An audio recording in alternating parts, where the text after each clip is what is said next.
Are you familiar with the Evelyn tables? Of course. Acquired by Sir John Evelyn, there are 4 planks, meticulous dissections, some of the oldest in Europe, presenting the nerves, veins, and arteries of cadavers. Yeah, what? Yeah, but there's a 5th one. The most compelling one. Exquisite. Is it not? Flesh rendered onto wood. The cadaver lies on the plank, is peeled away layer by layer, and the remaining tissue is lacquered with resin onto the wood. It showcases the lymphatic system. Muslim medics call it the secret circulatory system. It moves a mere 3 liters of fluid, but it's a vast network. Oh, it's remarkable. Yeah. Not for us, for you, the important variation is here.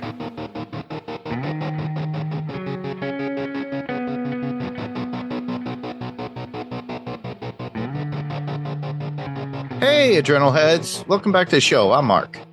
And I'm Mandy. And for those who are familiar with the Pirate Core Entertainment Network, knows Mandy's voice. Mandy, you're on 2 podcasts. Hello. Yes, I am. I am on my own podcast, Dinner for Her, which is about historical women with flavor, where a friend and I sit down and talk about a woman from history that she finds interesting and have a dinner that is based around that woman's life. And then I'm also with my best friend, Becky, who got me into this crazy podcasting thing because you roped her in. It's like drugs. You have you have somebody that gives you a sample and then there you go. That's the rest of your life. Anyway, Becky and I do What's On Tonight. And right now we are covering Welcome to Derry. Yeah. And that's a pretty good show. I have yet to catch up, and I got asked by Becky yesterday when you were recording, can you be on? I was like, I haven't even watched the episode yet. Oh, you haven't watched any of them? No, not the most recent one. Oh, okay. Well, we had thoughts on that one. I'm sure. And you listeners that are interested, please, all you have to do is go to piratecoreentertainment.com and check out the links for that Dinner for Her and for What's On Tonight. Obviously, everything else there, but check it out. And then there are some feeds on there that you could add to from your phone or from your devices. And, if you just got into it, fine, start from the beginning and then go from there. The reason why I asked Mandy to be on for this is we're covering Frankenstein that just came out on Netflix about 2 weeks ago. And it's the 2025 version. Guillermo del Toro's version of Frankenstein, that is. And Mandy, you already covered Mary Shelley, who was the writer of the original Frankenstein. Yep, no. I wanted to do a Halloween spooky theme for Dinner for Her this year. And so, of course, my mind turned immediately when you think about important women from history. And the proto-goth queen, Mary Shelley, was the first thing that came to mind. It just happened to be that it was right around the time that this was released on Netflix. So that was extremely fortuitous. Yeah. Timing. But I think that doing that podcast and learning what I did about Mary Shelley is probably why I ended up not enjoying this film as much as I might have had I not been immersed. It's been a very Frankenstein heavy fall and winter for me. I did not see that coming. Yeah, well, her work was very great. If you listeners have never read Frankenstein, it's a short read. You can easily read it within a day. I've done it. Yeah. I've read the book at least 3 times in my life. And you think it's great? I thought it was an interesting take on man's folly and how. Yes. I don't think it's a great read. That's fun. I think it's interesting that you really enjoyed reading it enough that you read it 3 times. It shows how it's important. I don't enjoy reading it as prose. Okay. The reason why I did like it, and I brought it up in a literature class when I was in college at one point, and I said, they're like, well, you could love to hate it and hate to love it. Yeah. And I said the reason why is it's from the woman's perspective, and it's an awesome woman's perspective of how men think they could create something, yet women are the only ones who could really truly create anything. Right. Yeah. That what when I say that I didn't enjoy it as prose, I mean that like when I read it. So a little background information, and if you just indulge me for a Go second, ahead. Mark, and tell me if I'm running on a little bit because I can get really passionate about Mary Shelley since I've gotten to know her through this process. Hmm. Mary Shelley was 19 years old when she wrote this. She, just a little background on her family life and why she was kind of a unique individual. Her mother was one of the most important women in feminist history. Feminism, in and of itself, in some ways, she kind of invented feminism. She wrote a book called On the Vindication of Rights of Women in the late 1700s, and it was incredibly radical for its time.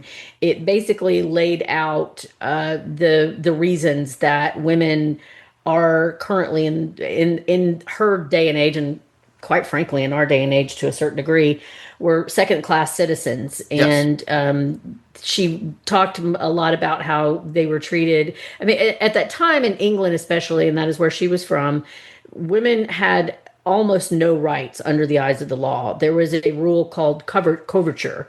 It was a legal standing that said that women were basically cattle. They were property of their husband, just like their bed or their chair or their dog. They could not own property. They had no rights over their own children. They could not sue for divorce. Basically, he could do anything and everything he wanted to you, and there was absolutely nothing you could do about it.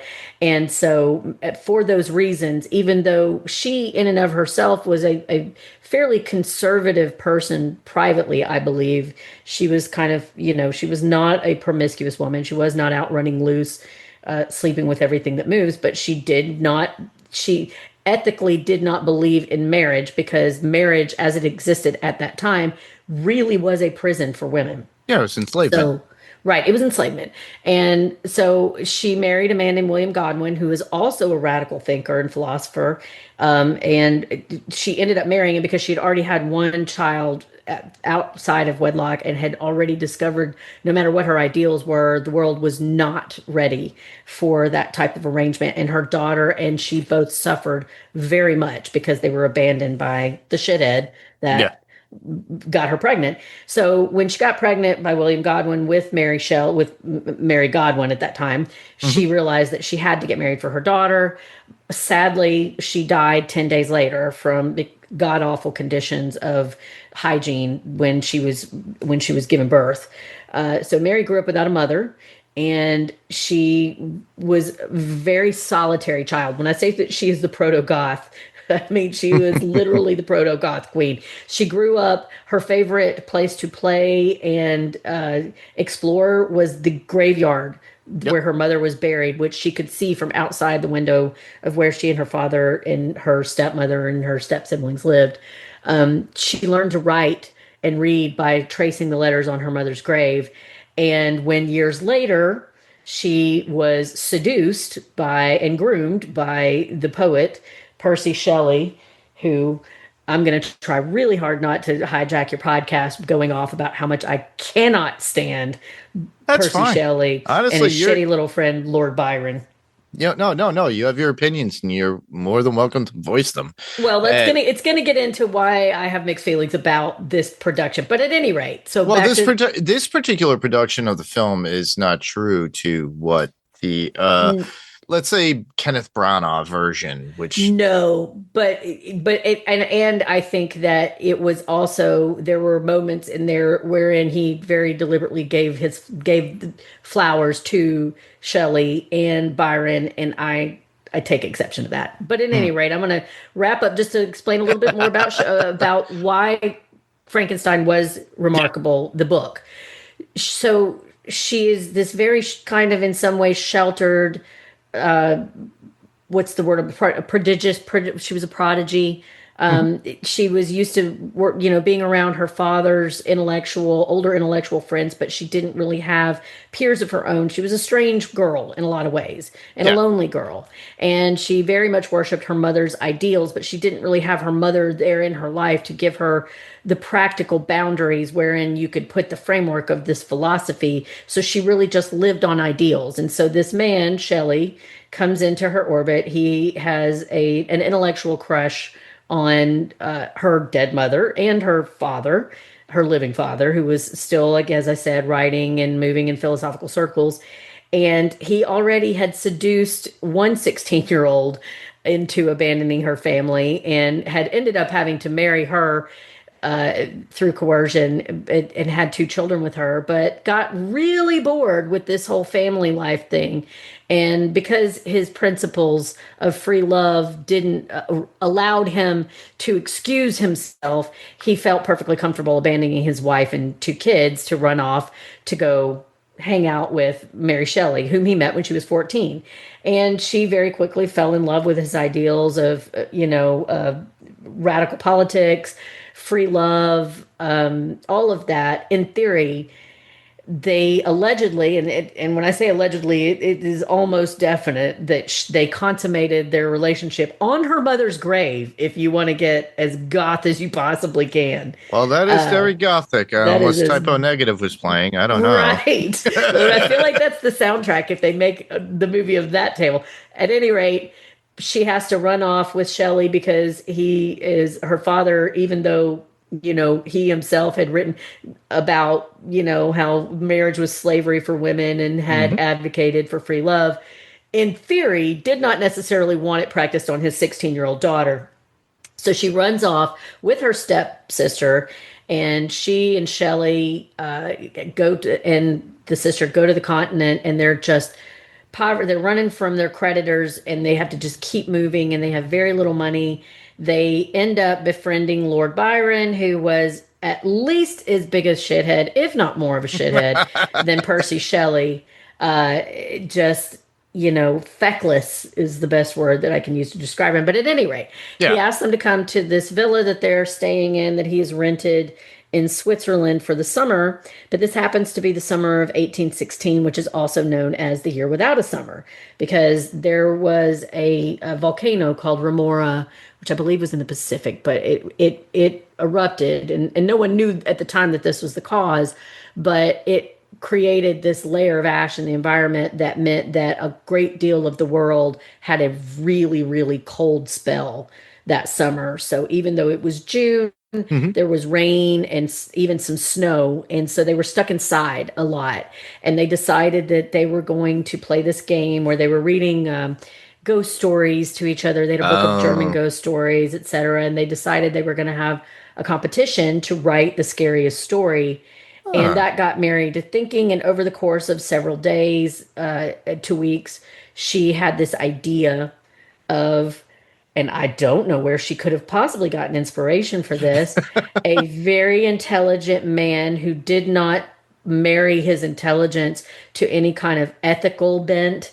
So he just was out there creating life willy-nilly without taking responsibility for it. And the hubris of that, and here I should mention that she had already, Percy had abandoned the two children that he had with his first wife, Harriet, and Mary had already lost a couple of children and was pregnant with another child at the time that she was writing this. So I can't help but think that that had something to do with the plot line. But at any rate, so that is where the story of Frankenstein came from. It was all from her imagination, and it was all during this very goth summer that they were stuck inside reading German folk tales. But back to why I don't necessarily love reading it. It very much reads, it's very high ideal. Very high ideal. There is a lot of philosophy. There is a lot of Mary Shelley's beliefs about morality and the responsibility of people in power in this world and people with education. But it just, to me, the plot in and of itself is very thin. Like the prose reads very much like a 19-year-old girl who has more ideas than actual experience. They yada yada the science. Like, they did. I grew up watching the 30s versions and loved those, the Boris Karloff versions, and I had seen the Kenneth Branagh and a couple of the others. But I'm used to the story of like the Igor going and helping him Correct. harvest in the body, and the electricity and the Yep. just kind of the pseudoscience of it all. There's none of that in the book. It's literally Hmm. kind of, I had this idea, I learned some forbidden knowledge. I put this guy together. He was icky, so I ran from him. And then he just chased me down. For some reason, he didn't dig that. So he chases me down for the rest of my life to make me pay for it. And Yeah. that's the whole plot. Yeah. I created life. I don't ask me how, but I did Don't it. know, right? She yada yada the science. She was just like, yeah, don't worry about that part of it. It's like the only thing that comes out of the book that is the pomposity, how pompous Frankenstein Correct. is, and that Right. It's shows the ideas. the idealism of being rich and being, I could do this, so now I can, and then the regret because what I created now is coming after me, and I'm Right. stupid now, but I'm gonna ask people for help. Hence why I'm stuck on this frozen river right here. You Right. need He to never help learns his me. lesson. He never Yeah. learns his lesson. Yeah, that's the overall ruling. That's why I said people hate to love it and love to hate it. Yeah, yeah. I And mean, it is a timeless theme, and you're right. It was, even though I didn't think that it was the best prose, the ideas were so radical and they were yes. so shocking Mhm. for, especially to have been written by a woman. There were a lot of rumors, and frankly, he tried to encourage them, in my opinion, that Shelley actually wrote the bulk of it for her. She rewrote, because he did write originally it was published anonymously, and a lot of people assumed that it was him or Mhm. Byron. And then he wrote the foreword once it was published under her name. And in my opinion, very heavily implied that he had much more to do with it than he actually did. Yeah. She rewrote the foreword in 1831 edition to, Oh. after he had died, to say, for the most part, to say, yeah, no, I wrote this. He did help with a bit of editing and, basically the same kind of collaborative work that you would do Yeah. for any other, if you're co-creator, equal intellects that were just helping each other out. But he did not come up with any of the ideas. He didn't write any of the plot. He didn't write any of the story. Yeah. But it was just this, especially at a time when you were in the midst of the Industrial Revolution, and Hmm. science was a big fad, and there were a lot of people that were experimenting with, and I think that's why electricity is always brought into it, Oh yeah. because there literally were people doing some of the things that are shown in every iteration of the movies, where he's trying to animate with electricity. There's a famous story that I didn't get to work into my podcast, and I really wanted to, of the doctor. Actually, it wasn't his doctor, it was a doctor, but he was a colleague of George Washington's, the guy that designed the Capitol, Hmm. who was very upset because he wanted to try to reanimate George Washington when he died. And What? I know for some reason Martha was real weird about it and wouldn't let him. And he was pretty bitter about it because he felt like he had at least a shot at bringing George back. That is true. It's so funny too because you would think, because this kind of incited a lot of things for that time. You're talking, this is 1818 that it came out, Yeah. but years later, about 30 plus years, Nikola Tesla is born, Right. and then some of that stuff comes into fruition, and Right. there's actually a movie that I do really love and enjoy. It has Hugh Jackman. It has a lot Christian Bale in it, and The Prestige. oh yeah, Yeah. and it's based around Tesla and everything else. Hmm. Almost very similar in of how pompous somebody could be with this great power or I wanting think to learn. spiritually he was Victor Frankenstein's, Yes, yeah. yeah, with descendant. I definitely think he's from So that school. yeah, he was probably influenced in that sense of like, oh, I could create this, but he was more of a futurist trying to enable things for to better benefit humanity. Hmm. Nikola Tesla, he had his own issues. He actually, not to stray off everybody like we've been doing, but with Tesla, it's an interesting story about him. Is that when people didn't want to utilize his science or anything like that, called him crazy, he got to the point where they found him working as a street person, like fixing the streets. And somebody recognized him and said, "What are you doing here?" "Well, nobody's utilizing whatever I have. Nobody wants to listen to me. They think I'm a heretic.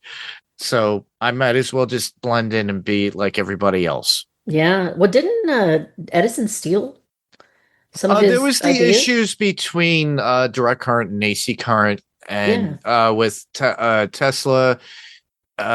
Yeah, Edison stole some of the patents based upon his idea of electricity, and then morphed it into his own, and then Tesla's was more viable, whereas Edison's became more popular in what they wanted to do, and it just went on more popularity. It was more political at that time too. Right. Yeah, it So wasn't that his idea wasn't better. It was that Edison made sure that his ideas could not be, couldn't, he made sure that they went with direct current, correct? Or alternating current. Which one was Tesla? It's been a minute since I've read about this. I forgot. I think his work it was alternating current, which literally is what we deal with on a daily basis. But Tesla and Edison was dealing with more direct current. That's why he had issues with light bulbs blowing up on him. And he got in with like the Westinghouses and all those guys and made sure that they had to use his. And then he stole. Yeah, if you think about it, the idea and the patent of everything. So if we really wanted to get I don't know, fanciful, I think I could see an argument for Edison being Victor Frankenstein and Tesla being more of the monster. Correct. Yeah. There's a lot of things that we'll be discussing, not to go even farther deeper into history, and I'm sure we're bothering you, some of you people. Yeah, sorry guys, I can really geek out on history, and especially this topic of Mary Shelley, because it was radical. It was very radical. The things that she was talking about, as far as like our like when you think about how much nature argument, it's tough. It's been a long day, guys. When you think about how much of the plot was about man's responsibility to the natural world, those are topics that, for the most part, and how much destruction man can do to the natural world just through callous disregard. These are the kind of things that we weren't even really seriously talking about until like the 1960s for the most part. So she was very much ahead of her time in a lot of ways. It's almost like a commentary before the Industrial Revolution happened. And then if you think about it, to be logistical about it, if you logically think about it, it's like this was before the Industrial Revolution with everybody. Now everybody goes, well, there's global warming. We did exactly. This. And this was when it was just jumping off, and she was prescient. She was very aware of the dangers of what this path could lead us to, which quite frankly, she wasn't wrong. It was a foreshadowing that we just did not pay attention to. Right. It maybe she went into a time machine. Who knows? Yeah, I don't know. She was a smart lady. All right. So with that, if you guys have any thoughts about what we were just discussing, go online. It's all out there too. It's like Shelley herself or Tesla. We're going to go right into the synopsis of the particular movie that we're covering right now. So just to keep on point a little bit, we will go and stray a little bit too, by the way. So it's okay. Do you want to give us the synopsis, or shall I? Sure. No, I'm fine. Guillermo del Toro's 2025 Frankenstein is I'm going to start over. Guillermo del Toro's 2025 Frankenstein is a gothic, dark fantasy horror film about a brilliant but egotistical scientist, Victor Frankenstein, played by Oscar Isaacs. Played the shit out of by Oscar Isaacs. Man, everybody was acting their ass off in this movie. Oh, yeah. Who creates a monstrous being, played by Jacob Elordi. The synopsis describes Victor's ambitious creation of the the creature, which leads to tragedy for both of them as the creature experiences the cruelty of the world and Victor is consumed by his hubris and the consequences of his actions. The film draws from both Mary Shelley's novel and the Universal horror classics, focusing on the creator and creation's tragic and sometimes romantic connection. Yeah. It basically sums up anything. This could actually be seen as James Whale's. This could be Kenneth Branagh's. It could be the Hammer films that came out in the 70s, Pretty 60s, much and the same 70s. themes. It's Yeah. the same themes over and over again with the tropes. Yeah. It's just that we wanted to, I wanted Mandy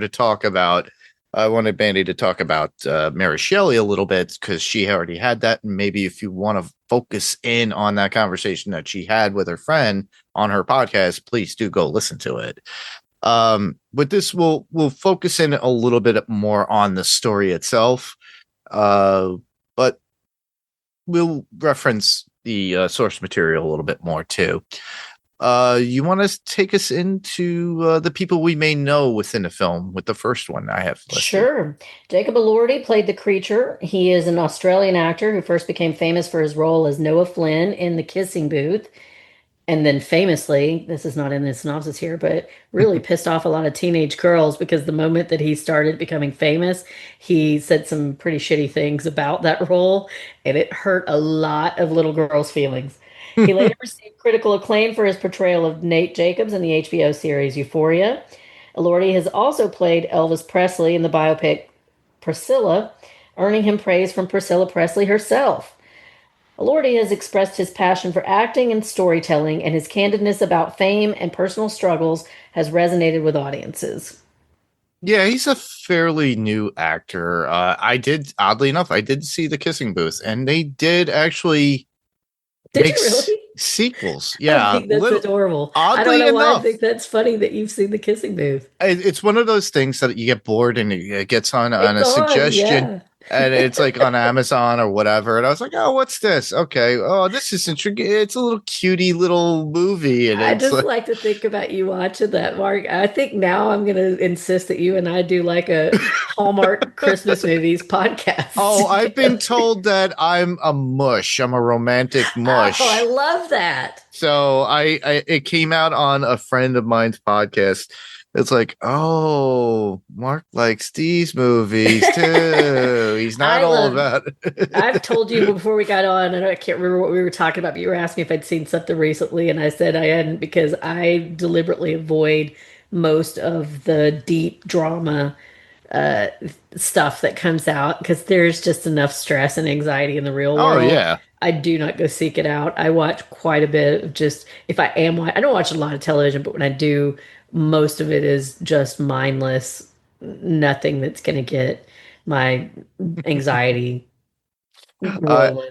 I oddly do not watch the Hallmark channel because around I don't mind Christmas, but I work in retail services, so that time of the year is the worst. Kind of triggering, but it's always on. My mother always used to have Hallmark on all the time when we were in the house together, and so bad. I was just like, oh my god, it's so bad, but I love it. And I'm like, any other time during the year, it's fine. I met one of the actresses. She's a nice person. I've talked to her a bunch of times.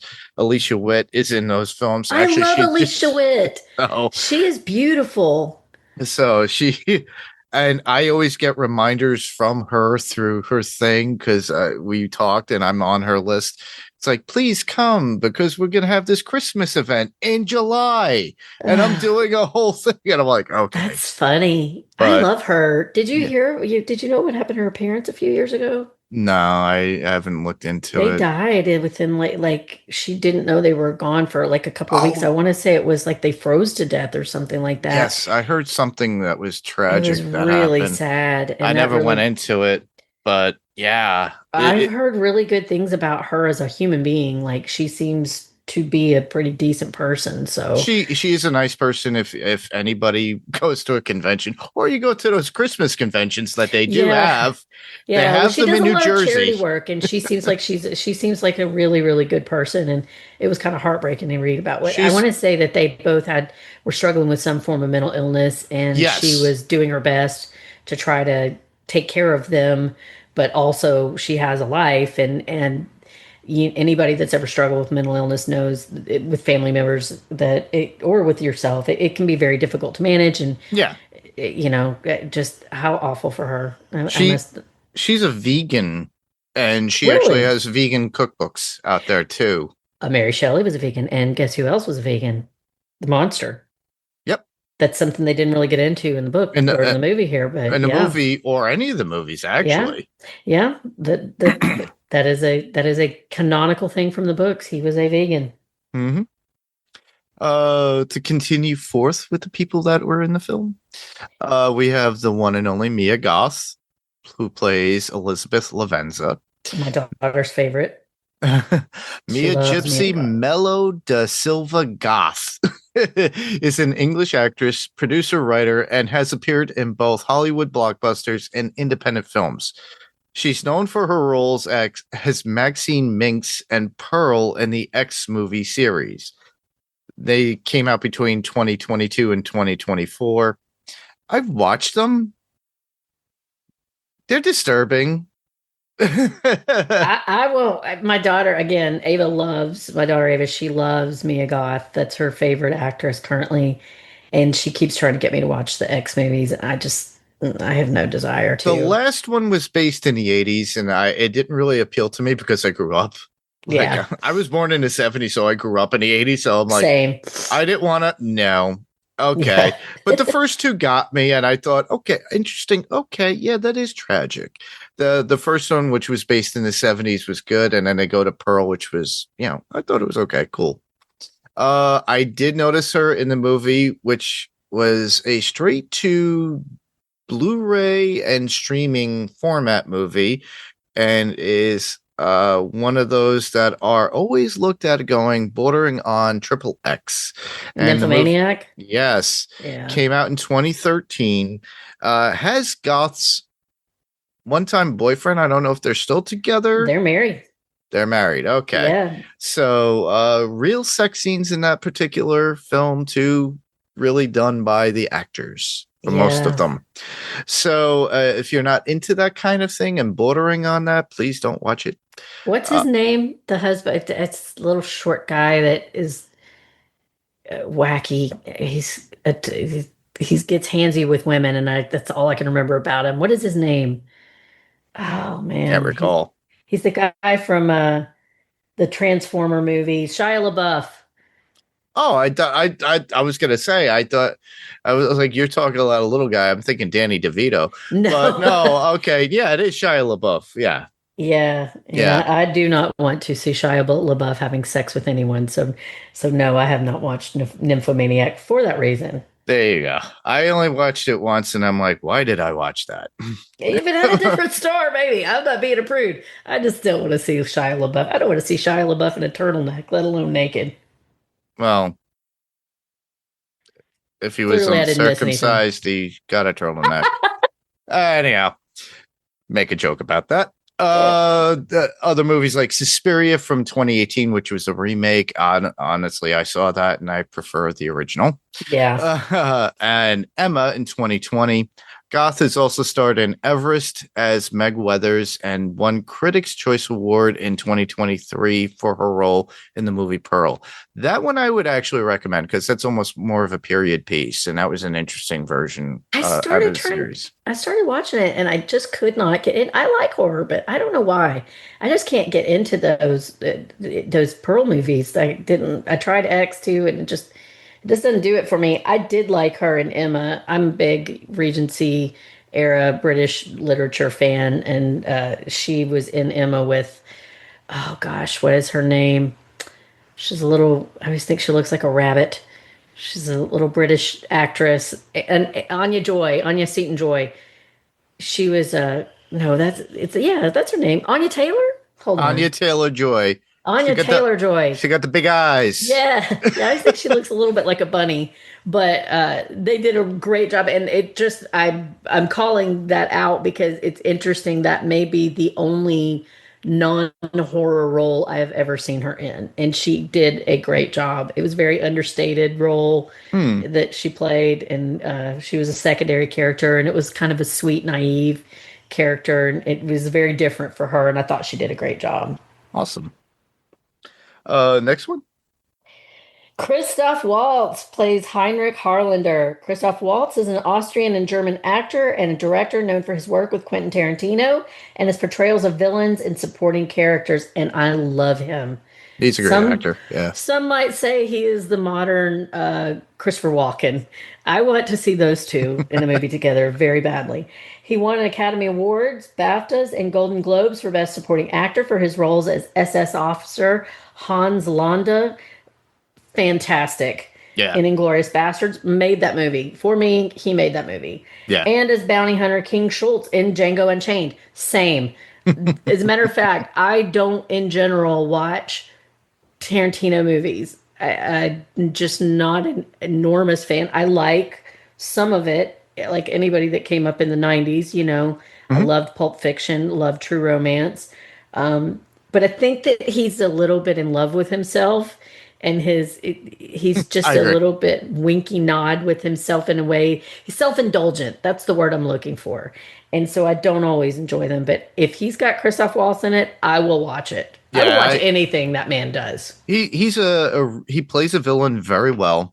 Very well. And then he also plays other more serious characters that you could sympathize with too. He's not always the evil man or the German as you would see him in certain films because he's got that distinct accent within him. Yeah. There's just something puckish about him. And that's why he reminds me, I think, of Christopher Walken. I think it's funny that their names are so similar too. Yeah, but true. they both have that kind of slight madman look about them, but also something that's just very endearing. So they can play, the craziest people on the planet, but you still have some little soft spot for them because they just have this weird, crazy twinkle in their eye. Yeah, very true. Next up would be Felix Kammerer, who plays William Frankenstein. And he's an Austrian actor. After working on the Berlin stage, he made his feature film debut by playing the lead role in the war drama All Quiet on the Western Front. The remake, everybody. Yeah, that threw me off for a minute because I was like, he's mighty young. Yeah, he went through time, I guess. He has since starred in the war miniseries All the Light We Cannot See, and of course, this particular film, Guillermo del Toro's Frankenstein. He's a fairly up-and-coming actor, very much like our monster himself when we spoke about Jack Elordi. Man, he had no trace of a German accent in that movie. I was very impressed. I was surprised when I read your cast summary that he was German because I would have sworn on my life he was British or American. That's the illusion now of actors. Yeah, I get it. Well, he's good at what he did. I guess that's why they hired him. Charles Dance plays Leopold Frankenstein. Walter Charles Dance is an English actor, director, and screenwriter with a 40-year career. He's known for playing intimidating and authoritarian characters, including the only place that I knew him from, Tywin Lannister in Game of Thrones, maybe my most hated character from that cast. Dance was a member of the Royal Shakespeare Company in the 1970s before transitioning to film and television. He's also known for his role as Carellin in Childhood's End, Guy Peron in The Jewel and the Crown, and William Randolph Hearst in Mank. It's so funny about Charles Dance, too, because he was in Game of Thrones. And where did he die in Game of Thrones? I can't remember. It was on a throne.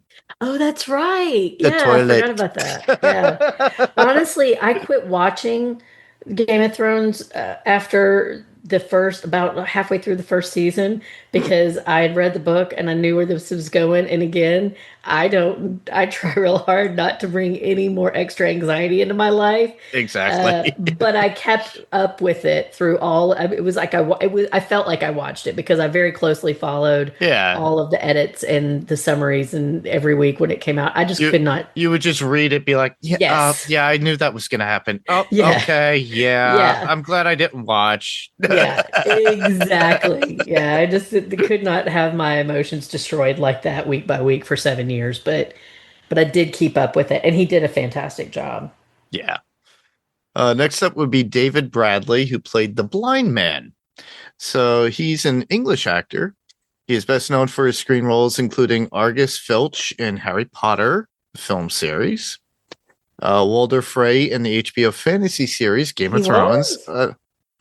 No, more Game of Thrones alum, and Abraham Setrakian in the FX series The Strain.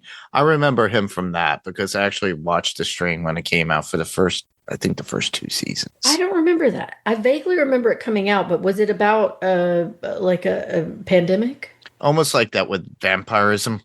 Oh, okay. It was it like good? almost like an alien vampirism. That's why I kind of lost track after the second season. And Okay. they took their time in between seasons and didn't re-up. So I think there's a callback for it to come back. Just like Sharknado. They're gonna Yeah. do another Sharknado movie. It's tough. Well, okay. Well, Sharknado probably not so much because you pretty much get the gist with just the name Sharknado. But Yeah. it's tough for me with series like that have long interstitial periods because I'm going to forget everything that happened. David Fincher, if you're out there, I'm not talking about Mindhunter. You could bring Mindhunter back today. I am ready. It's past time.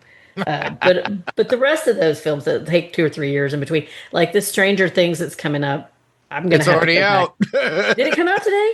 It's out now. It started at 8 p.m. We are currently recording, everybody. We started at 9. So you guys are probably Man. watching it as we are recording. Well, I know what I'll be doing Friday. I'm going to have to go back though tomorrow night and watch at least like some summaries again from season 4 because almost all of it is gone from my head. They do a recap in the very beginning, from what I'm told. So okay, you'll get recap, but you'll be like, yeah, but and yeah, obviously I'm gonna need to bone up a little bit. bone up on it a little bit. I know a few people that were, because they were off today. They got to binge watch everything, and I'm like, I'm working today.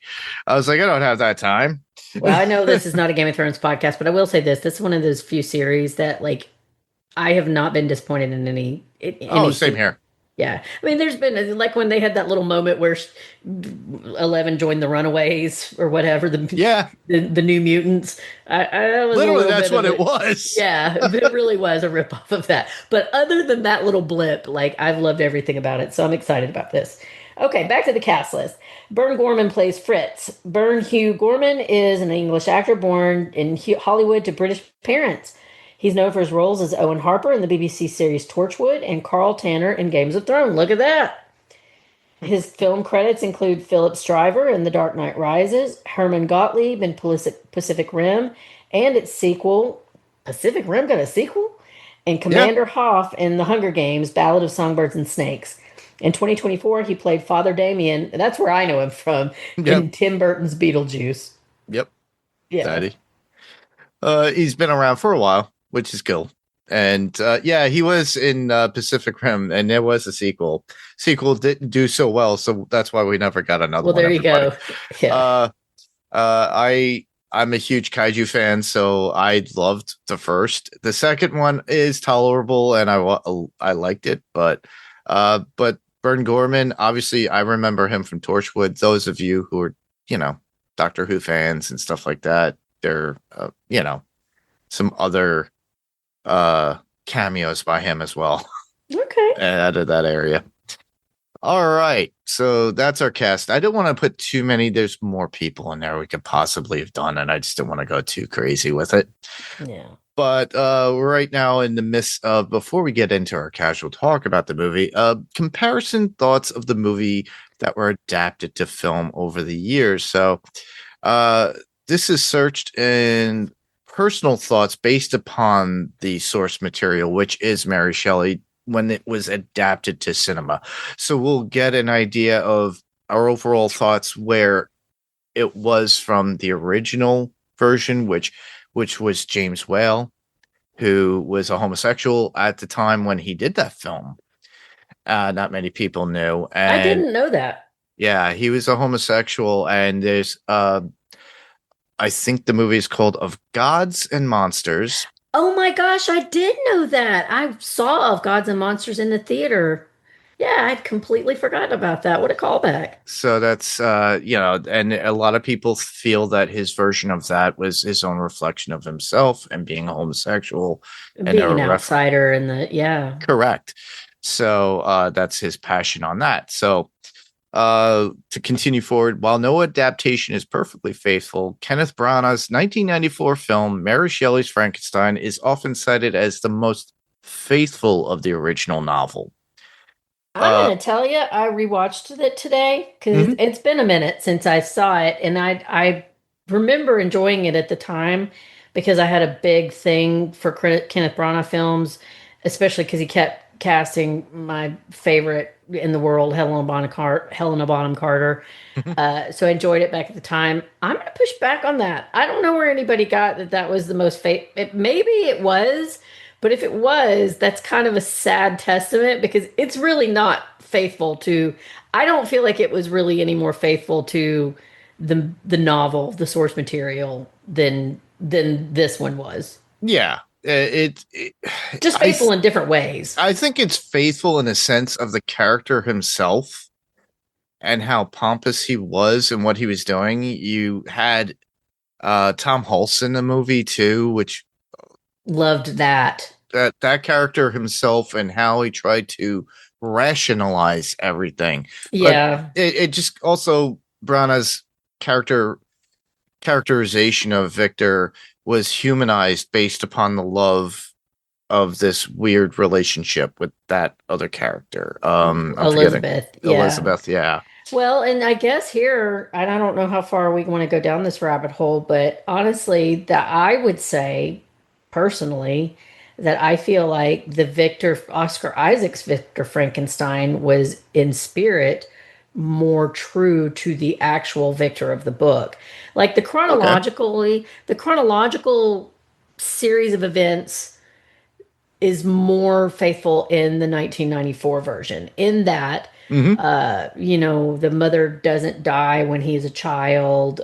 Elizabeth, they show Elizabeth was brought in as an orphan and adopted it they were raised about the same. Yeah, they were raised together. They were about the same age.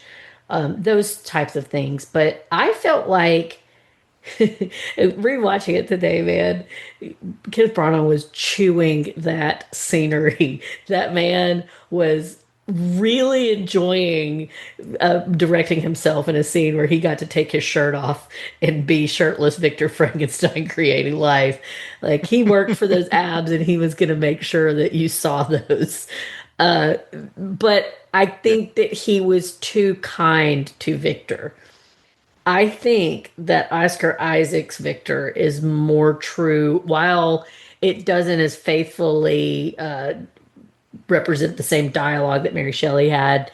It in spirit, he had that same general callousness to everybody around him throughout that Victor Frankenstein had. And I think Kenneth Branagh humanized his Victor a little bit more. Yeah, I think Branagh at that time was hot in the 90s because Much Ado About Nothing. Yeah. And that was I thought that depiction of Shakespeare's with an all-star cast too, by the way. It was very good. It was very good. I think it was like him taking his shirt off. It was just his way because what was it, 94? It was around the time when he was married to Emma Thompson. So it could be his way of like, hey, I want the women to like me. That was exactly what it was. He also very famously started an affair with Helena Bonham Carter. Correct. So there are a lot of parallels I could draw between old Kenneth and Victor and Percy Shelley and Byron. Exactly. as far as just shitty men. But and as much as I love Helena Bonham Carter, she's not innocent in all that either. They really did a number on poor old Emma Thompson. But Yeah. yeah, I totally think that was what it was. Is he would just wanted an excuse to be. He was enjoying his moment as a sex symbol in the '90s, and he absolutely did have one. Yeah, Yes. he was big at that time. He was popular at that time. That was true. He had every director, actor, writer, producer always have there's like a decade of their time where Yeah, they are it.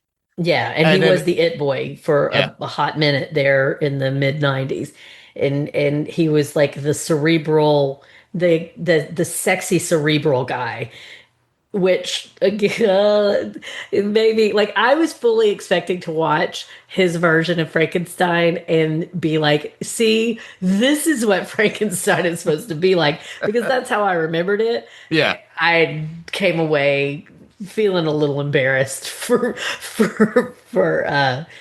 what's his name, Kenneth Branagh, because there's a lot of scenery chewing. Hmm. There's a lot of just it's self-indulgent scenes.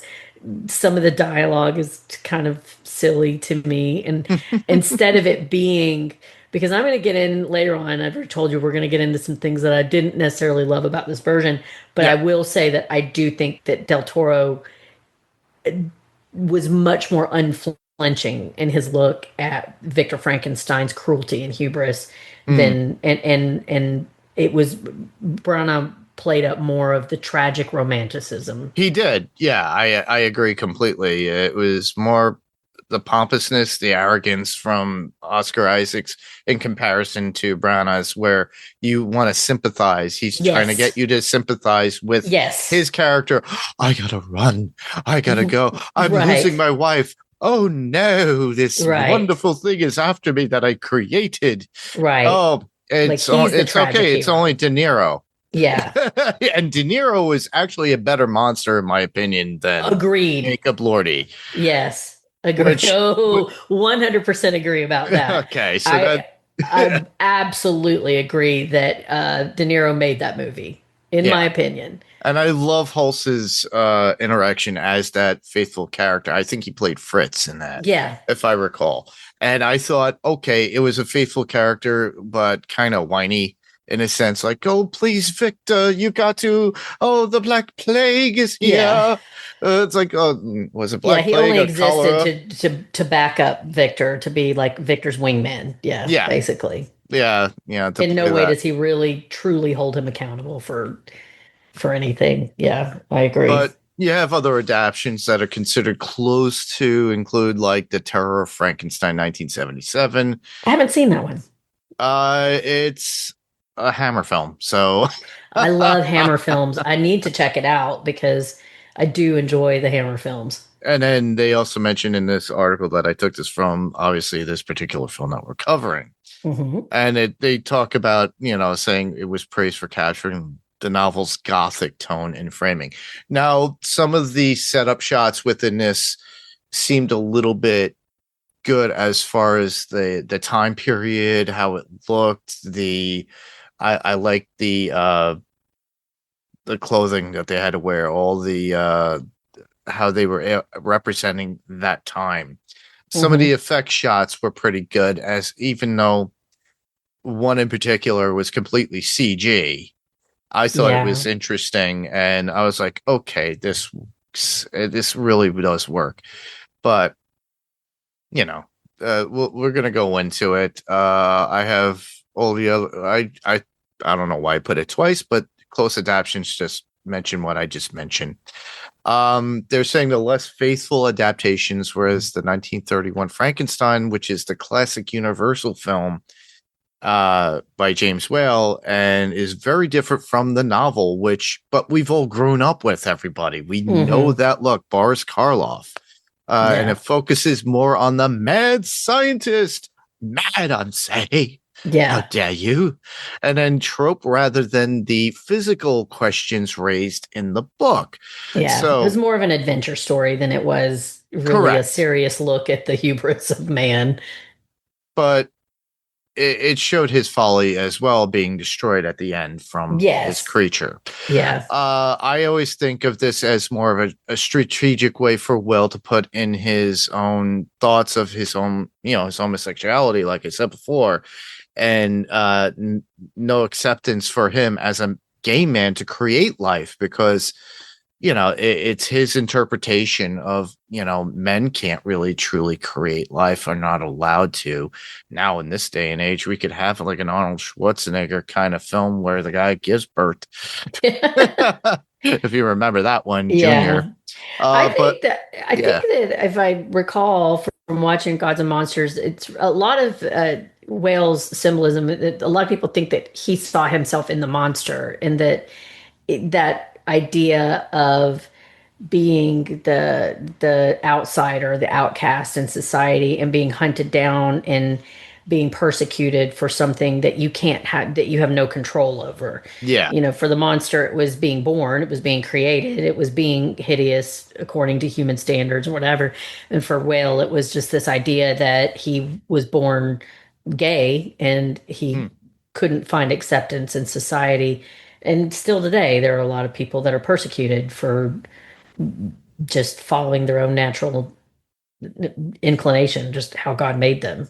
Yeah, they honestly, just be yourself, and people should accept that. But that's just they should. But again, here we are. That's why there's 100 adaptations of this. Is that it is such a classic tale that when you are an outsider, you're very vulnerable to attack from the mob. That is true. Hammer's The Curse of Frankenstein from 1957.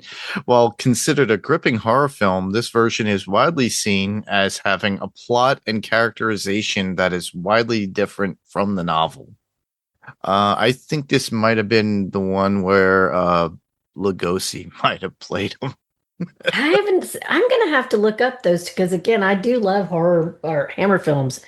You can go on Amazon, by the way. I don't know if you know this, if you like that sort of thing. They have a channel. Hammer had a series in the 70s and 80s in England, and you can watch all of the episodes on Amazon. So I like to do that, or especially around Halloween time sometimes. They had a streaming app at one point for Did Hammer. they? Yes, and they took it down because it wasn't bummer. gaining any appeal. They are available still out there. You can find them, like you said, on Amazon and everything else, but you don't see them in your Netflix queues. No, but check them out, man. If anybody out there is a fan of classic horror, I mean, it's low budget. It's as low budget as you can get. Oh, yeah. But it's if you ever liked the old American TV show Tales from the Dark Side, that's what the Hammer Horror TV series reminds me of. It's like a British version. It's a watered down version, a British version of those kind of tales that they created. Yeah. They had Dracula, they had their own Wolfman and Frankenstein, and they had a lot of the other stuff. There was Edgar Allan Poe movies that were made from the books too, or the stories. Yeah, they're a lot of fun. All right. Away with all that stuff. Now we're going to go into general thoughts of the movie, discussion points that you want to bring up, Mandy. Things that you may have liked within the movie, things you may not have liked. Who didn't you like as a particular character? What can you compare it to something else that was a remake, which I'm probably going to do, because considering this is, I'm a huge Universal fan. I love monsters. I love Universal monsters. I do enjoy and love the original Abbott Costello version of Frankenstein. Yeah. I love the whale version. I love what came out, the sequels, Bride of Frankenstein. That's actually my favorite adaptation. And then Creature from the Black Lagoon, which is also another love story that was also recreated, which became the what was it? I don't think I ever saw the original. The original Creature? Mm-hmm. Oh, wow. I don't think I ever watched it. Yeah. I met two men who actually portrayed the original Creature. Yes. That's how much I loved it. But they did, what was it? The Sound of Water. If you remember it back in the day, it got an Oscar. So that was technically a remake of that particular film. In comparison to the this Frankenstein version, I'm going to go back and you guys might. It's funny when I heard this, it was like, oh,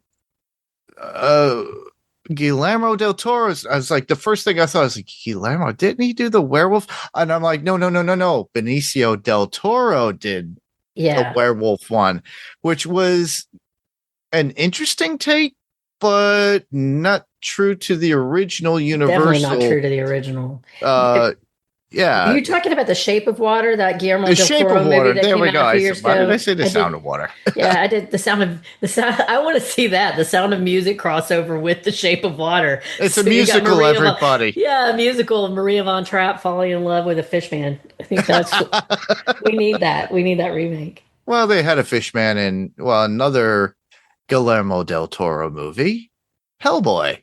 Yeah. Oh yeah, they did.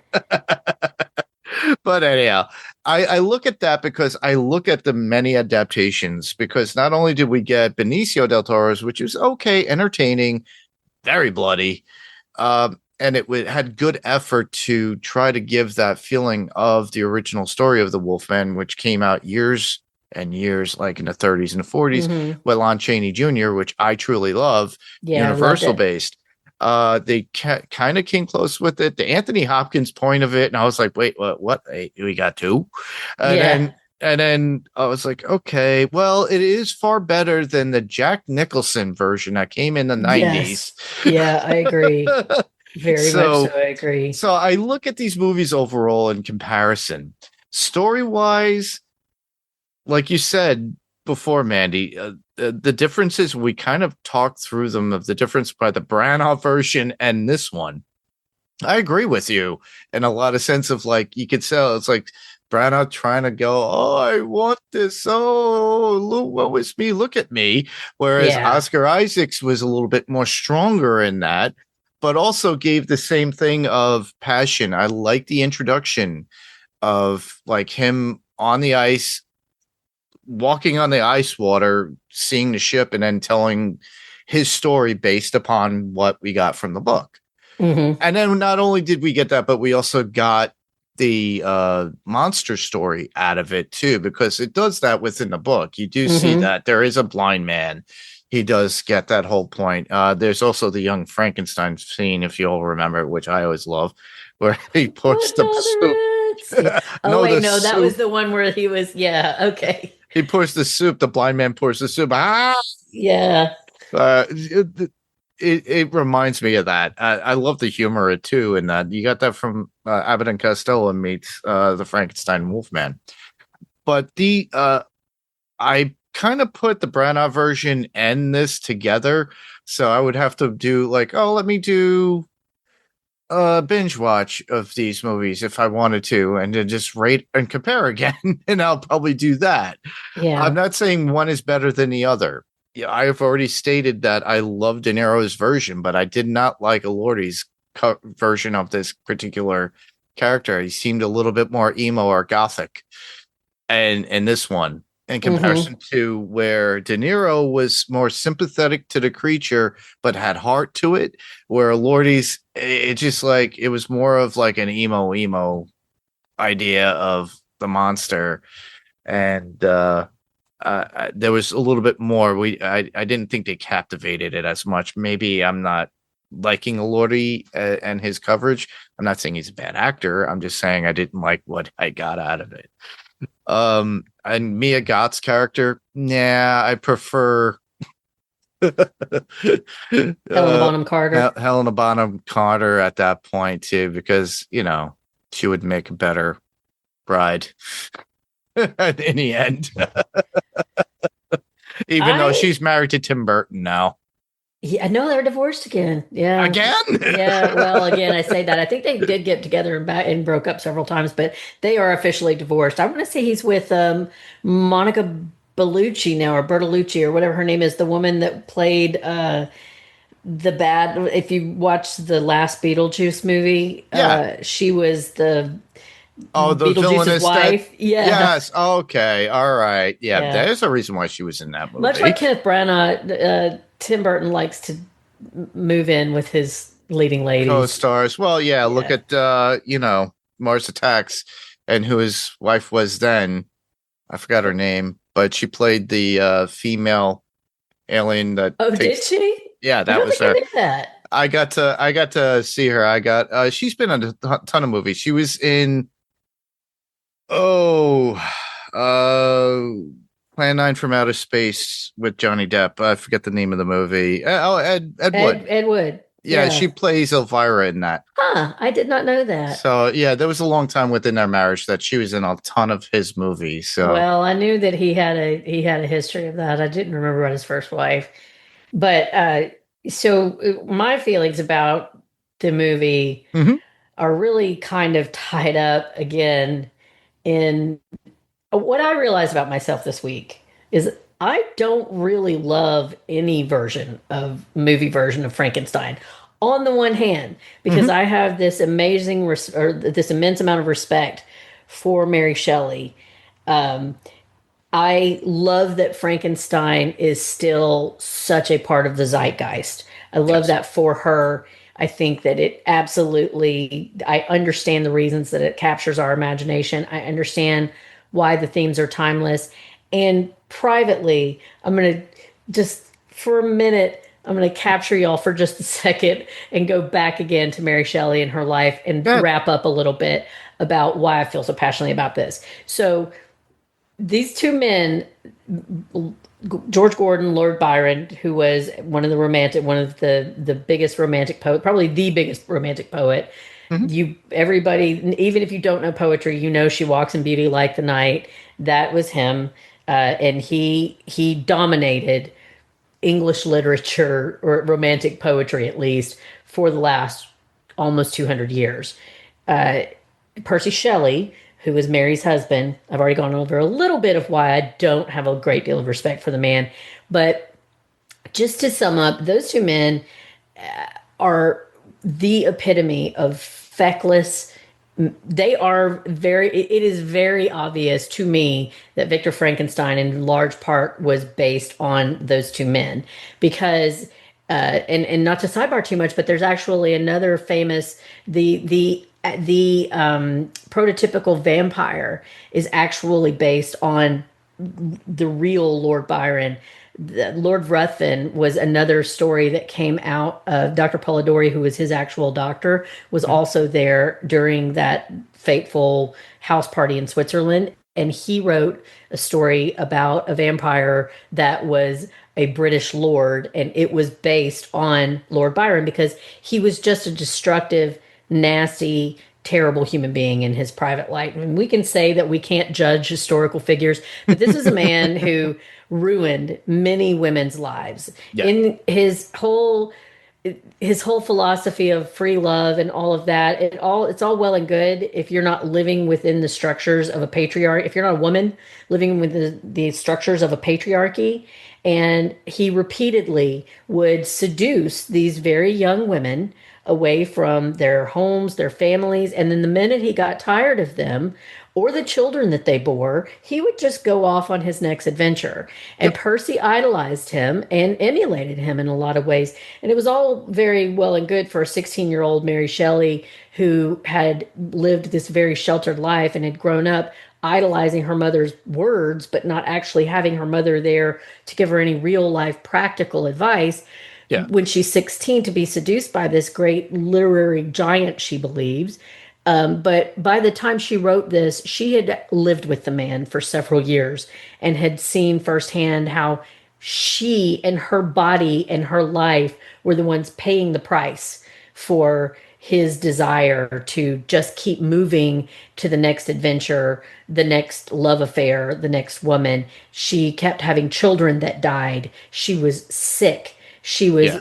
breaking down. If he hadn't died young, I believe she would have died very soon because he just kept getting her pregnant with children that he then would take into terrible environments that they couldn't survive in. And Byron did the same thing. I don't want to hijack this, but Mary Shelley's stepsister was seduced by Byron and then discarded.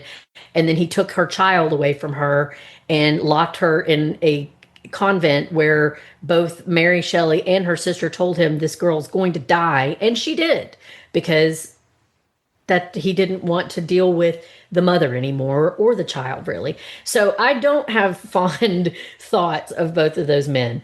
And part of why this did not completely work for me is because there were very obvious ways in which Guillermo del Toro tried to give the nod to those two men, to acknowledge, I guess, what he saw as their influence on Mary Shelley, but not in any way that acknowledged the damage that they did to her life. When he had that Byron quote at the end of the movie, I almost threw my coffee at the TV screen when they were reading Ozymandias, which is a Shelley poem. When he had the creature reading Ozymandias in the movie, I was not happy about that. But my biggest problem was that, and in Mary Shelley's source work, women are largely absent, but that is by design. Women are very loud by their very absence because it is showing how dangerous, as you've alluded to a few times, how very dangerous a world is where men are making all of the decisions about procreation without including women as equal partners in that. Yes. So I did not love that the women in this film only existed to be archetypes and to be a reflection of some kind of moral principle, not a fully realized character. The fact that I know why he chose to have Mia Goth play both Victor Frankenstein's mother and Elizabeth, but I thought that was just also, I mean, yes, it was to show that Victor had some kind of a unnatural love of his mother and never got some kind of Oedipal complex with his mother. Yeah. But it also, to me, was just kind of a smack in the face of the fact that the Elizabeth character really only existed to be a foil to Victor Frankenstein and a bone for Victor and the creature to tug back and forth between themselves. Yes. So that is what I did not love. I did think it was beautiful. I loved the different references to all of the different iterations of Frankenstein that Del Toro built in there, including one that I bet you didn't catch, Good. Rocky Horror Picture Show. Yes, I did. Did you? I'm got glad you picked up on that. The monster, especially early on, when he's in those gold breeches and the mask, the way that the stitching on his face, Yep. it actually is almost a dead copy of the scene from Rocky Horror Picture Show where they're all dancing at the end and they have kind of the Harlequin makeup on. So I enjoyed that. I enjoyed the costuming was beautiful, just absolutely gorgeous. I loved how some of the framing was almost like comic book. It was almost like graphic novel, and I think that was very deliberate. Didn't love the CGI so much. No, I didn't either. So yeah, those are my basic thoughts about the film in general. I feel the same way. My overall thoughts, it's like, like I said, it was entertaining at parts. I did like Isaac's portrayal to some degree, but I still, something was lacking with me, but I feel a lot better than Branagh.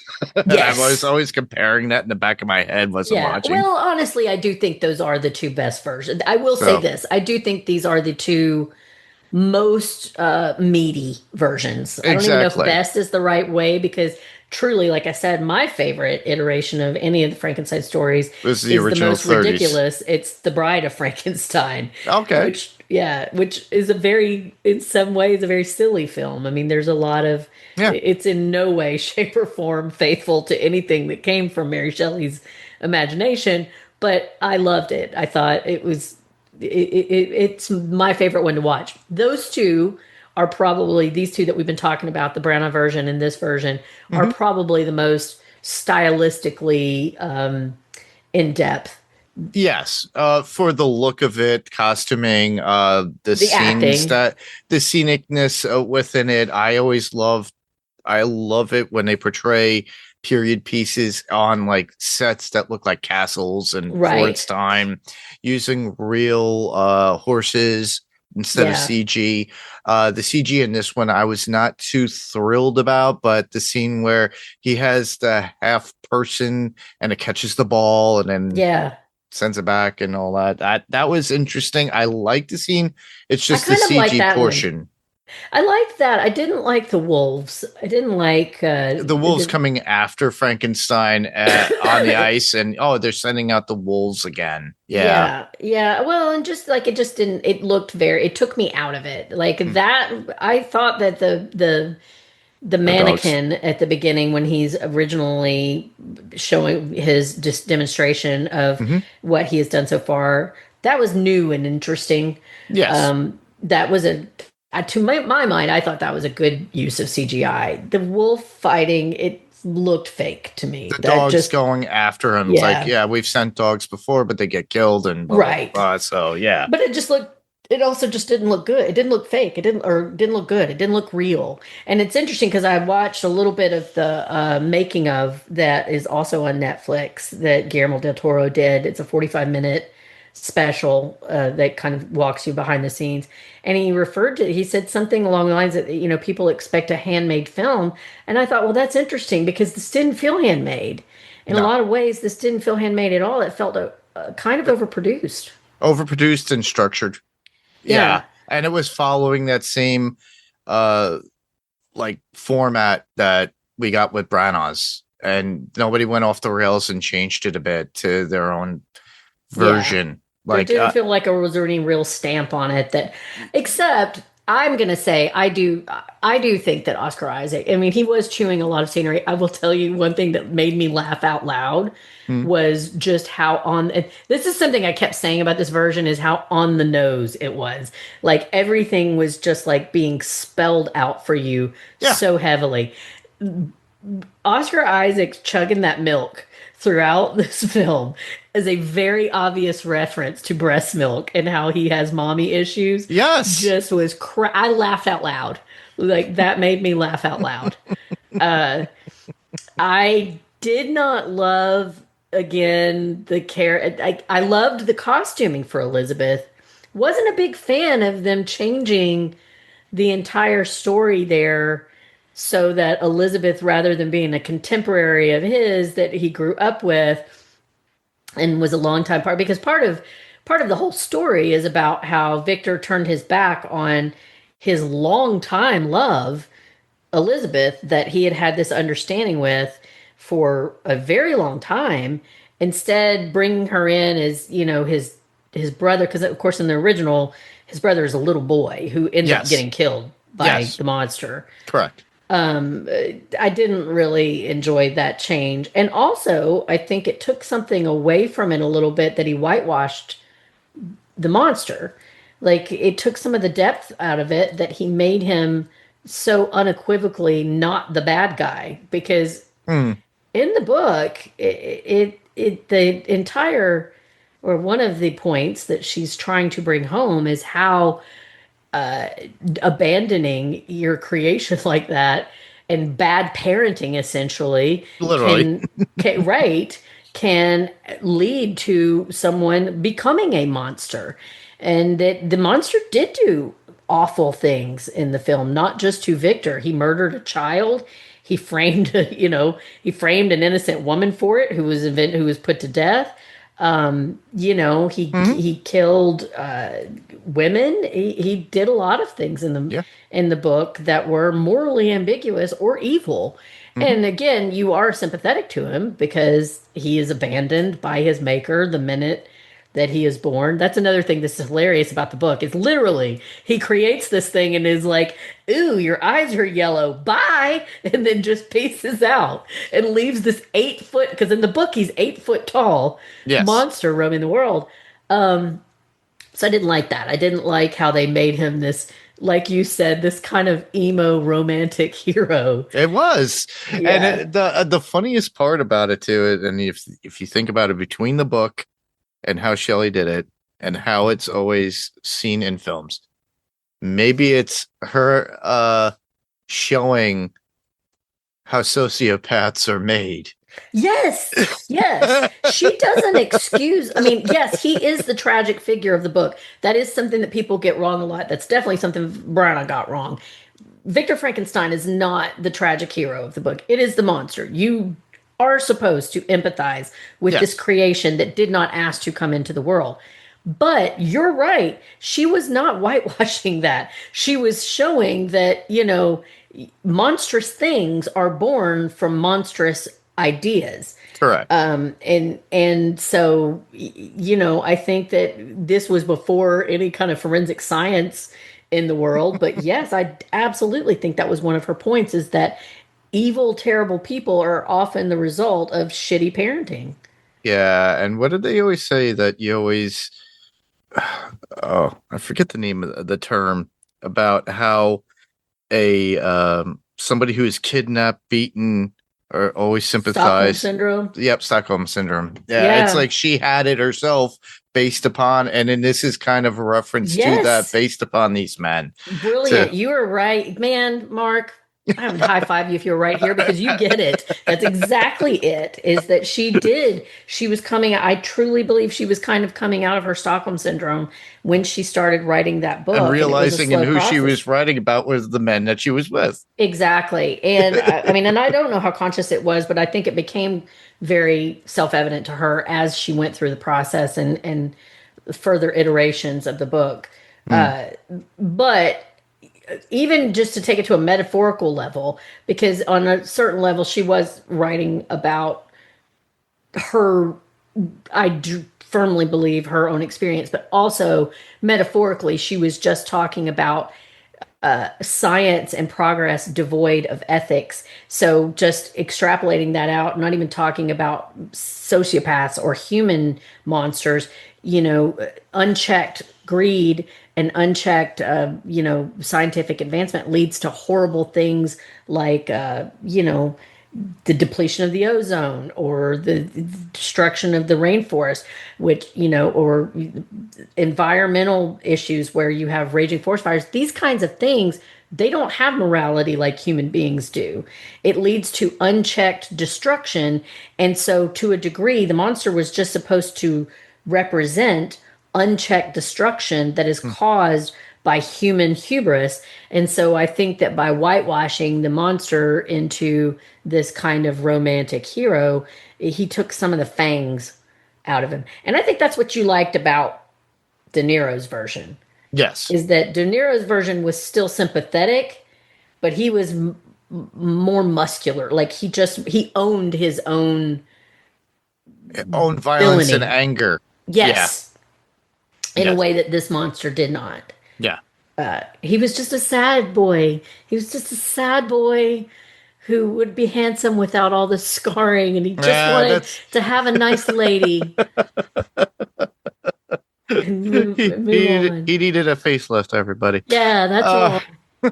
all right. Kisses. I think we kind of talked the movies, a lot of the comparisons into the as much as we could possibly go. Otherwise, Right. we'd be here all night. We could be. But all right. Well, I always leave it open to you, the listeners, too, to open your thoughts, send us some feedback, and we'll get that into feedback a little later. Right now, we're just going to go into some interesting facts or unknown facts about the movie that we are currently talking about. I'll start it off. Jacob Elordi's demanding role. So Elordi spent up to 10 hours of makeup daily to transform into the creature, sometimes staying up all night to achieve necessary early call times. Phew. That's like literally making yourself overtired at that point. So I guess you had to be emo as the character while doing Yeah. that. I got to give it to that. I don't think I could make it being in one of these very heavy prosthetic roles. Oh, yeah. Just reading about that kind of stuff makes me sweat. I can't even imagine what it's like to have to go through it in real life for months on end. Yeah, especially with the casting and everything for your face and everything. I've done that in my time, but some people get very much, they're afraid of enclosed areas and things of that nature. I didn't even think about that part, but So, yeah. He was cast only 9 weeks before filming began after Andrew Garfield had to drop out. Wouldn't that have been interesting? That would have been interesting. I'm a huge Andrew Garfield fan too. So am I. He's very versatile. I would Oh yes, have liked to have seen his version of this. For you listeners out there's one movie that I can't remember. What was it? Boom Boom Boom. It was on Netflix. It was about the original creator of the Broadway play Rent. Yeah, Lin-Manuel Miranda wrote that. Yep, and it was really, really good.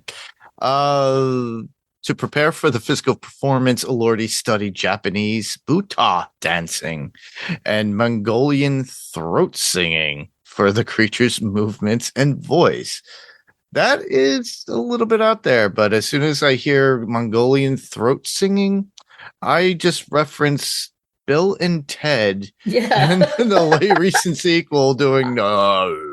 I genuinely don't see the influence, but good on him for taking it seriously. You know, honestly, my problems with the role weren't his acting; it just was the plot. It was it was nothing he did. It was nothing as far as playing the role. It was just the characterization in general. I just was not a big fan of. Del Toro describes Lordy's dedication as superhuman, noting he never complained despite working 20 hours a day. Well, he had at least 4 hours of sleep sometimes. Yeah, get all that time to rest up. Mia Goth had a dual role. She portrayed both Claire and Elizabeth, as we mentioned, a fact that surprised many viewers, and I think quite a few of them, like me, had some issues with it. But some people really loved that. To create the visual separation, she wore prosthetics on her forehead and nose for the Claire role and had differing hair colors, styles, and wardrobes. Honestly, I thought that was pretty interesting when I read that in your notes, Mark, that she had prosthetics, because I did think that they looked pretty different, and I didn't realize why. That the Claire version did not really look like Mia Goth much, I thought. Yeah. So that was interesting to hear. Claire is associated with the color red through her wardrobe because, of course, she dies. So in Victor's mind, she symbolizes death. While Elizabeth wears greens and blues to align with nature, and she is life. That is something that was kind of a theme throughout, is that, you know, there's two versions of women in his life. It represented his dual obsessions with both life and death, and he chose death. So again, felt pretty heavy-handed, but the costumes were gorgeous. Yeah. Despite the visual differences, subtle links like Claire and Victor wearing red and Elizabeth having a red crucifix were used to connect the characters. So production and stylistic choices, Guillermo del Toro insisted on building all sets, including laboratory and Captain Anderson's ship, from scratch, rejecting digital or AI creations in favor of old-fashioned craftsmanship, which I love practical effects and I love practical sets. This whole world that we live in right now, everything is CG based. Everything has a blue screen or a background screen, like in for Disney Marvel and how Disney does their stuff.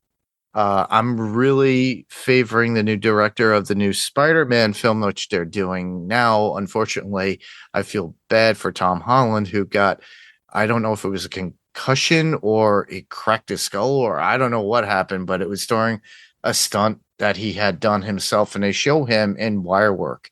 So I'm glad that they're going back to practicality. I love a good blend of mix of practical and CG. I just don't like it when it's one or the other. Yeah. Yeah. So it's a great thing that they're getting back to it. I'm glad he did this. The film incorporates anachronistic details. Anachronistic. Sorry. Thank you for correcting. Such as Victor Frankenstein's buying dynamite in 1857, a decade before Alfred Nobel invented it. So, and the last from that would be costume designer Kate Hawley collaborated with Tiffany and Company to use and create historically accurate jewelry for the film, with most of it worn by Mia Goth. It really was beautiful. I'd like to add something here, if you don't mind, Mark. Good. Something that really grabbed my attention Mhm. was the casket that Claire Frankenstein was buried in.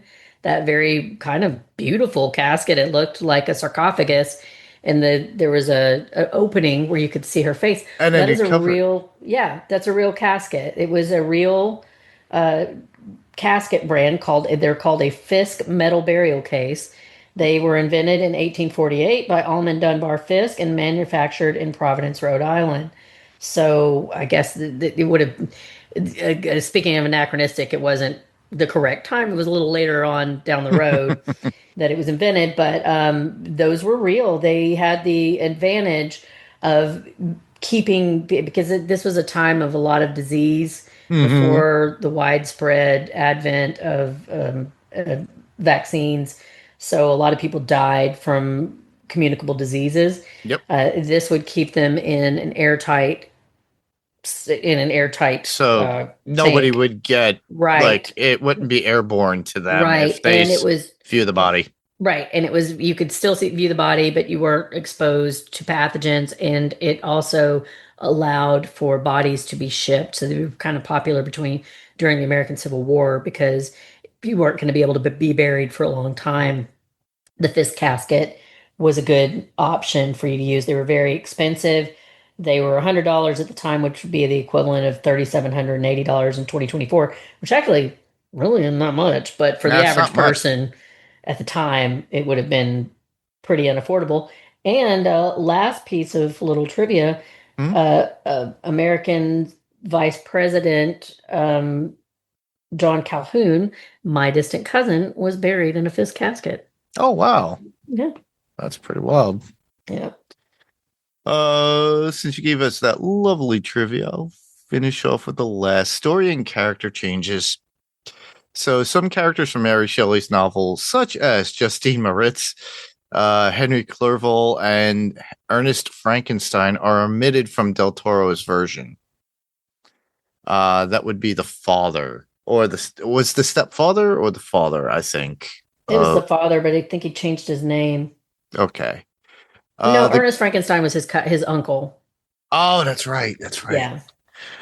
The character of Captain Anderson is a replacement for Captain Walton, and Del Toro's adaptation makes changes to the story, such as making the death of Heinrich Harlander, played by Christoph Waltz, a subtle nod to the 31 Karloff film. How was that? I didn't pick up on how that was a nod to the Karloff film. Do you Me know? neither. Yeah. I'll have to Google that after we get done. I'm curious too about, like, because in the Karloff film you have him, and it's a deleted scene from the Karloff film because you only see him with the little girl by the pond, and then all you Hmm. see is the water shaking. And you have just the assumption of what happened. Yeah. Yeah, he did kill her and stuff like Yeah. that. But there is a deleted scene in the original Karloff. It's found on YouTube, everybody. Huh, I'll have to go It's look it something up. that they actually did film. We'll have to look that up. And then they had like a behind the scenes goof, whatever, of him with the little girl joking around Karloff. Yeah. Because obviously he did not drown her. Yeah, I've been kind of digging on some of the TikToks and Instagram reels of the behind the scenes for Welcome to Derry and for the last iteration of the It films from 2017 and 19 with Bill Skarsgård messing around with the kids Yes. behind the scene. Yeah, those have been cracking me up.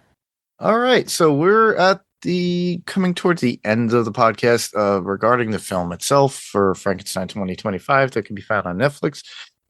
Do you have any quotes that you liked from the film that you want to add to this, Mandy? Yeah, I did have one. It was, and when I heard it, I knew that immediately this is going to be the one that I was going to use. It was when Elizabeth said, "Ideas are not worthwhile by themselves, I don't think." I think that could be the thesis of Frankenstein in general, is just, and honestly, that seems very simple, but I think it's something that more people in our world today should take to heart. Is just because you can do something, is that a good reason to do so? Hmm. And I think that that is largely what I hated about Byron and Shelley. And I think that that was a big part of why she wrote the novel that she did. She had been a person who was in love with ideals and idealism purely for its own sake. And then she got some actual life, practical life experience to see why it is not such a great idea to always live out your thoughts and whims just because it feels right in the moment and it's something that you can do. So I like that line because I think it very succinctly summarizes the entire thesis of the film and her book. Awesome. I only have one.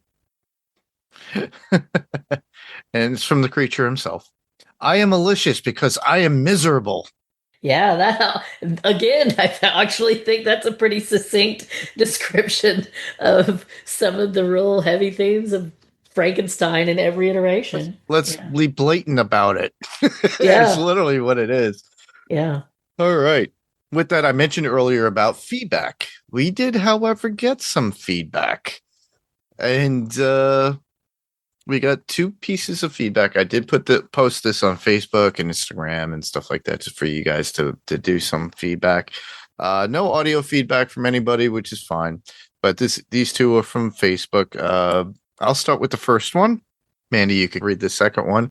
Okay. The first one comes from our fellow Fang cast member, Lara Willis Link, who is currently her, Billy, and Sam are covering the Talamasca that's on AMC Plus.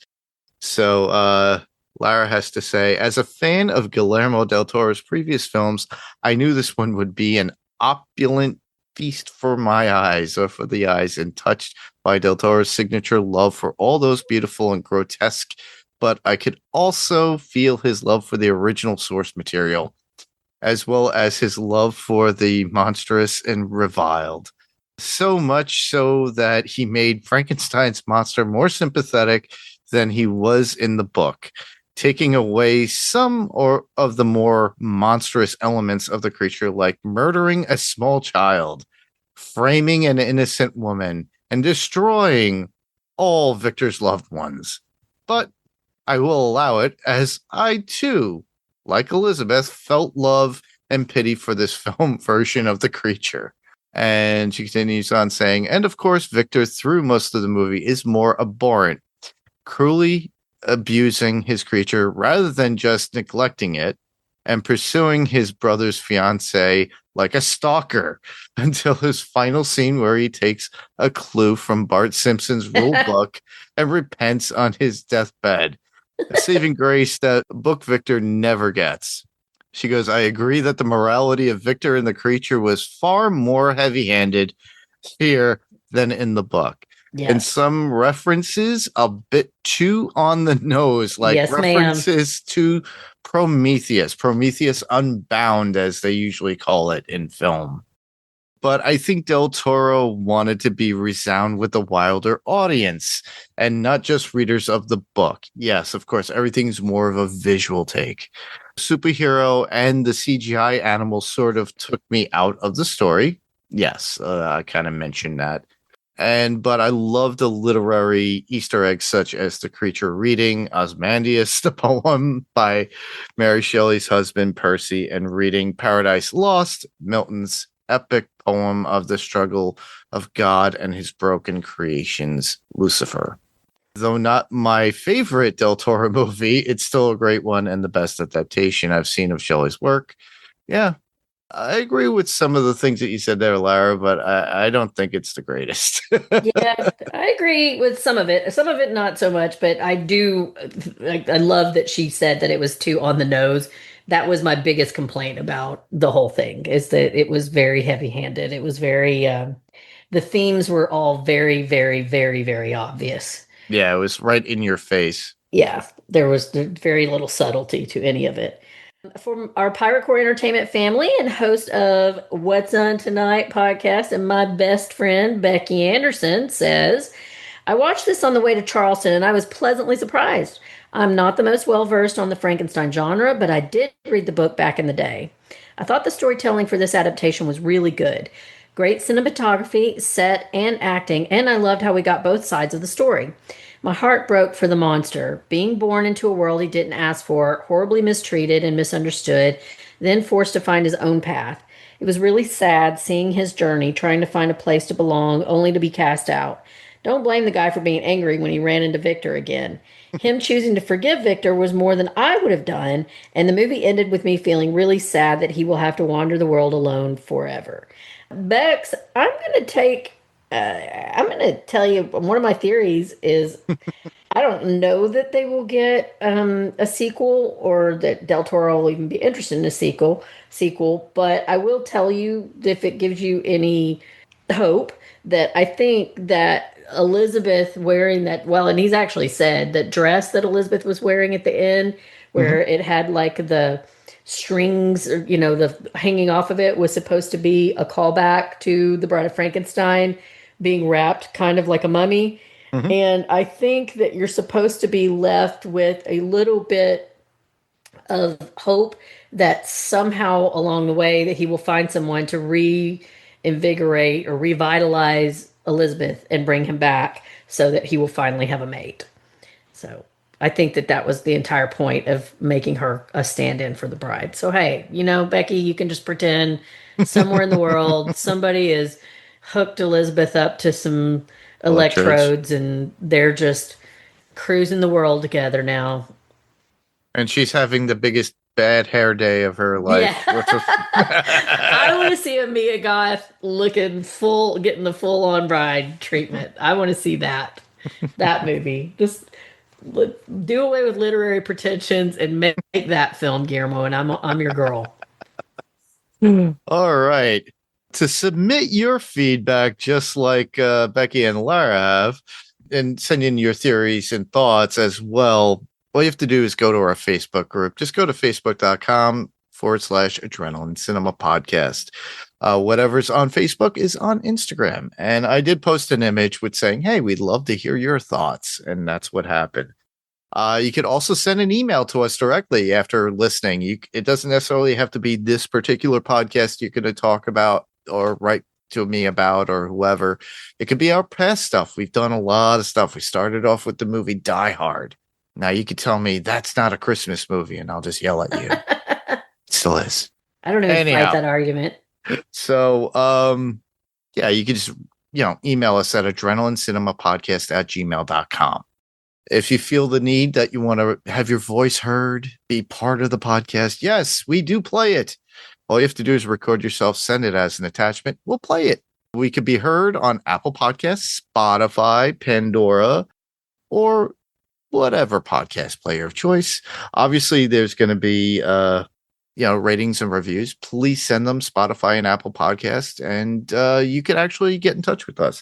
We are found on YouTube as well. Just search Adrenaline Cinema Podcast, just the same, and just subscribe, ring the bell, do whatever you need to.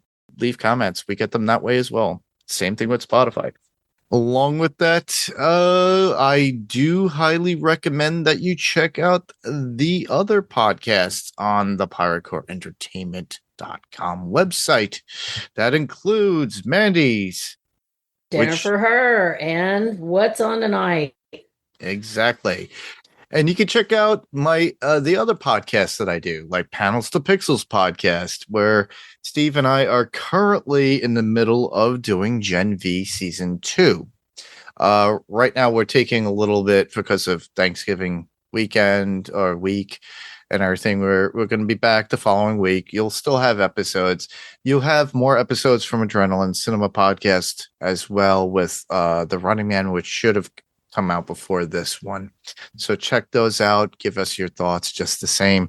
You could also find more stuff on the Pirate Core Entertainment podcast, which I do release, What's on Tonight and Dinner for Her as well as the music podcast when we get back to it. I'm sorry there's been a little bit of a delay in that, but it will be back. I promise you.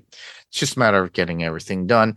We got a lot more stuff coming for Adrenaline Cinema Podcast. Jerry Gomez and myself are going to come back. We might do the new Ape stuff. We're definitely going to come back and do some Ray Harryhausen stuff. More movies that he's been on and go back into that well. And then if, Rob Moda, Adam Gonzalez, and Frank want to come on and do some stuff, they are more than welcome to, just the same. You could also find links on the PowerCarEntertainment.com site for what we've done with Fantasy Picks Movie Edition. It's still there. It's still available through Spotify. I'll take it down once they start removing them, but they're still there. And if you want to stream them, you can. You could hear all lovely 3-hour conversations about movies and stuff and debates about certain things. You could also hear Adams on the Power Car Entertainment podcast, the interview with Adam Gonzalez and his friends when he did his short film, The Raven. And I highly recommend that. We have the video up on YouTube. Like I said, just check it out. Give a thumbs up. Give it a star if you like it. Anyhow, that's going to be about it for our show right now. I just want to thank everyone for listening. I'm Mark. I'm Mandy. And we'll see you guys and talk to you guys when we change the reel the next time. Bye-bye. Bye-bye.